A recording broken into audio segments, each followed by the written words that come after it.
হাত ও মুখের ইশারাতেই ওরা ফুটিয়ে তোলেন ভাষা। বুধবার কোচবিহার এক ব্লকের আকরারহাট দিশারি প্রতিবন্ধী বিদ্যালয়ে অনুষ্ঠিত হলো ব্যতিক্রমী এক ক্রীড়া প্রতিযোগিতা। জাতীয় পতাকা উত্তোলনের পর 40 খুদের হাতের ইশারাতে ফুটিয়ে তুললেন জাতীয় সঙ্গীত। তারপর অতিথিবরণ থেকে নৃত্য ও খেলায় অংশ নিলেন বিশেষভাবে সক্ষম পড়ুয়ারা। মুখ ও বধির পড়ুয়া, অর্থাৎ ওরা শুনতে ও বলতে পারে না, কিন্তু বার্ষিক ক্রীড়া অনুষ্ঠানকে ঘিরে ওদের উন্মাদনা কম নয়। জিলিপি দৌড় থেকে বস্তা দৌড়, বিভিন্ন খেলায় অংশ নিল পড়ুয়ারা। এদিন অনুষ্ঠানের শুভ সূচনা করেন কোচবিহার জেলা পরিষদের সভাধিপতি সুমিতা বর্মন।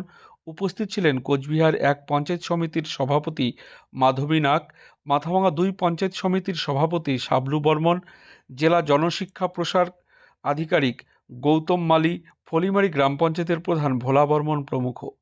দিশারির প্রধান শিক্ষিকা হিমানী ঈশ্বর বলেন, জেলার একমাত্র মুখ ও বধিরদের জন্য এই বিদ্যালয়ের পড়ুয়াদের এদিন বার্ষিক ক্রীড়া প্রতিযোগিতা অনুষ্ঠিত হয়।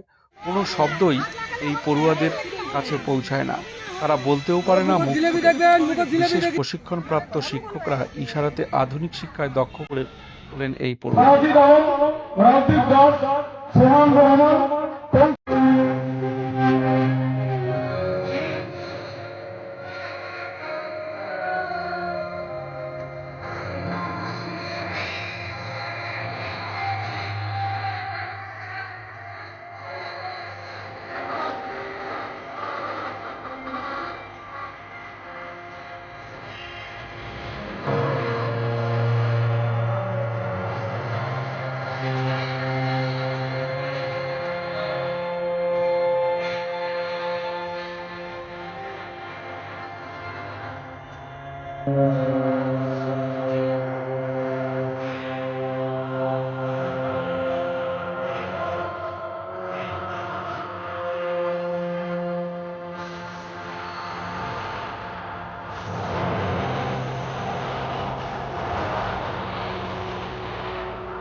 সব প্রতিবন্ধকতা নেই, কারণ কেউ হয়তো কথা বলতে পারে না, কিন্তু তার মনন এবং মেধা অনেক দূর এগিয়ে। তাই বলতে হবে বিশেষ চাহিদা সম্পন্ন, অর্থাৎ এই সমস্ত ছাত্রছাত্রীদের বিশেষভাবে যত্ন নিতে হয় এবং তারপরে তার মধ্যে যে প্রতিভা আছে সেই প্রতিভার আলো বিদ্যালয়ের প্রাঙ্গণে, সমাজে এবং সভ্যতায় ছড়িয়ে পড়ে। ঠিক সেই কারণে এখানে যারা শিক্ষক শিক্ষিকাগণ রয়েছে তারা বিশেষভাবে যত্ন নিয়েছেন। আমরা দেখলাম যে অপূর্ব সুন্দর নৃত্য পরিবেশনার মধ্যে দিয়ে, জাতীয় সঙ্গীত পরিবেশনার মধ্যে দিয়ে যে আজকে প্রোগ্রামের শুভ সূচনা করা হলো। খুবই ভালো লাগলো যে এই সমস্ত ছাত্রছাত্রীরা সমাজের নাম উজ্জ্বল করুক, বিদ্যালয়ের নাম উজ্জ্বল করুক।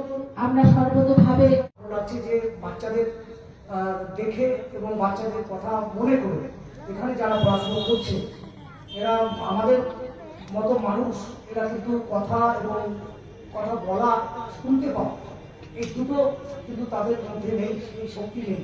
কিন্তু বোধ আছে, প্রাণশক্তি আছে, যার জন্য আজকে তারা এখানে, আমি শুনলাম, জাতীয় সঙ্গীত ইশারা ইঙ্গিতে তারা পরিবেশন করেছে, নৃত্য পরিবেশন করেছে, তারা কথা বোঝে, আমাদেরকে বরণ করে নিচ্ছে।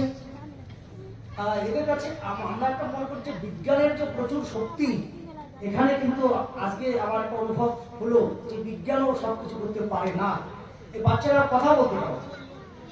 এদের মানুষ এত রোগ আমাদের হয়, আমরা এত বড় বড় ডাক্তার দেখিয়ে সবকিছু সারি, কিন্তু এদের কথা বলা এবং শোনা, এই দুটো সম্ভব হচ্ছে না। কেন সম্ভব হচ্ছে না? বিজ্ঞান কিন্তু এক্ষেত্রে পিছিয়ে, বিজ্ঞানের গুণ অশেষ, কিন্তু বিজ্ঞান এসব ক্ষেত্রে পিছিয়ে। মানবিক দিক থেকে আমরা এদের পাশে সকলেই দাঁড়ায়। আমাদের সরকার